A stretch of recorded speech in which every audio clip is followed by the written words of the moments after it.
Sagittarius, hi, welcome to Mr. Queen PH at ito na natin ang energies na parating sa inyo ngayong full moon in Leo. Ayan, sa February 12, 2025 at 9:53 p.m. Philippine time. If you're interested in private readings, meron tayong links sa description at sa pinned comment.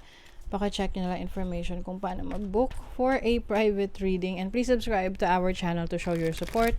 Like, share this video, at mag-comment na rin kayo kung kayo ay naka-resonate. And thank you sa mga hindi nagsiskip ng ads dyan. Thank you. Okay, so for you Sagittarius, this is happening in your 9th house, no? Itong full moon. So maaring yung iba sa inyo, meron kayong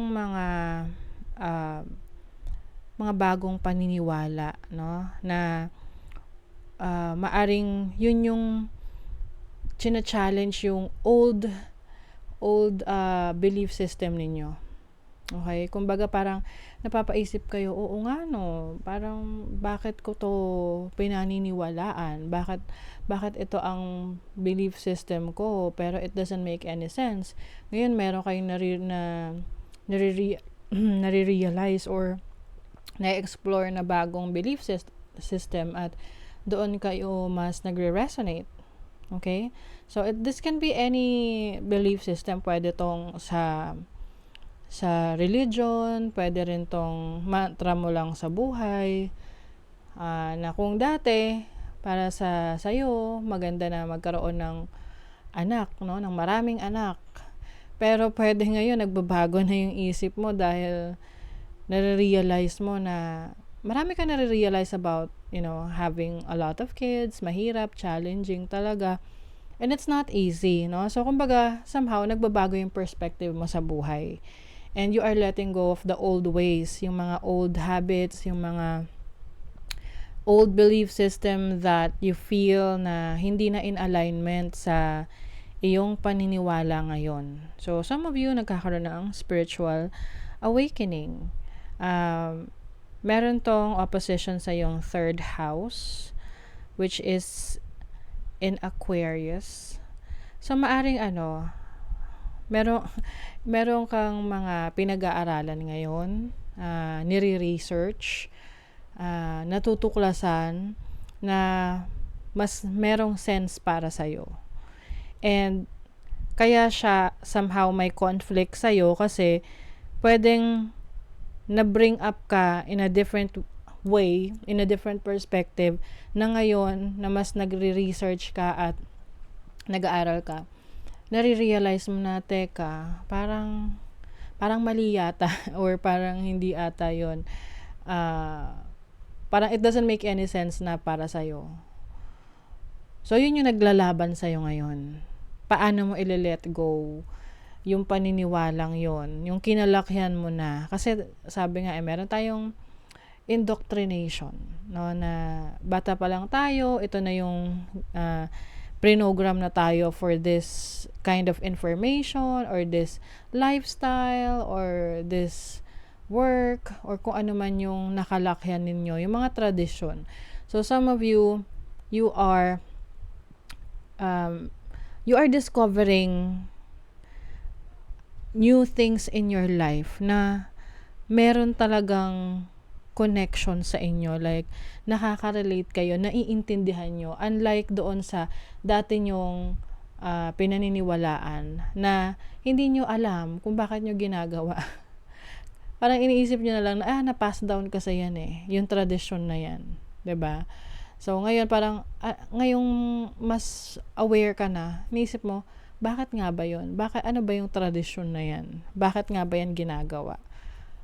Anong connection, 'di ba? Parang you don't see the significance of that tradition anymore or that belief system anymore. So, meron tong challenging aspect rin sa yung 6th house, which is your health, yung kalusugan mo. So, pwedeng may mga discovery ka about your health, kung ano yung dapat mong gawin para sa kalusugan mo, na mas yun pala yung makakapagbigay sa iyo ng healthier body, healthier lifestyle, 'di ba? So, I don't know if I'm making sense, any sense para sa iba sa inyo, but for example, 'di ba, sabi nila kapag may sakit ka, inom ka ng ganito, inom ka ng ganyan.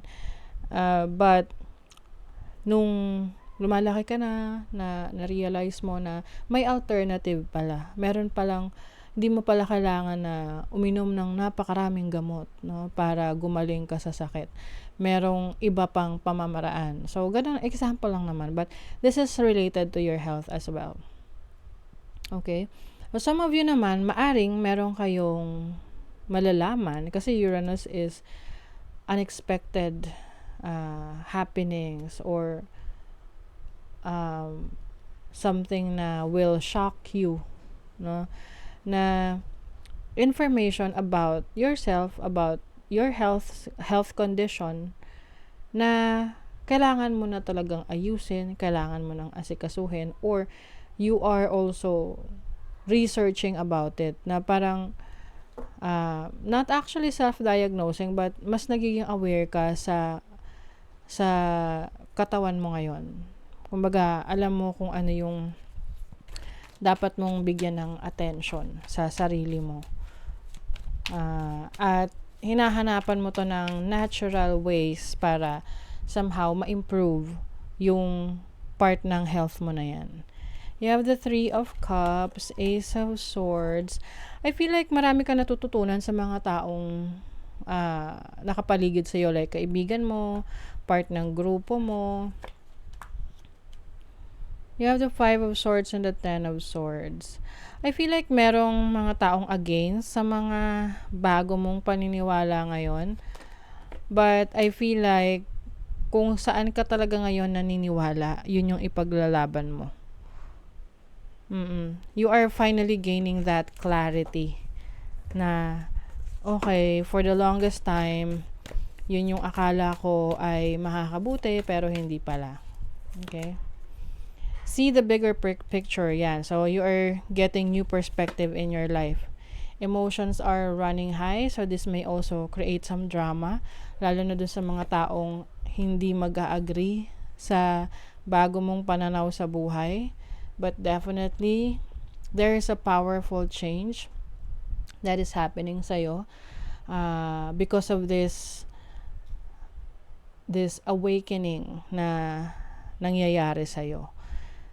I see you learning a lot eh. So, kumbaga, ikaw mismo ang naghahanap ng impormasyon na kailangan mong malaman. At through that information, the more na ini-educate mo yung sarili mo, the more na mas na-enlighten ka. At dun sa enlightenment na yon, nagli-lead siya sa big change or powerful change or transformation sa buhay mo. Lalo na pagdating sa pananaw mo, pagdating sa pag-aaral, pagdating sa belief system mo, pagdating sa trabaho, at yung pakikisalamuha sa iba. Okay? So, that is your reading, Sagittarius. Thank you so much. See you again.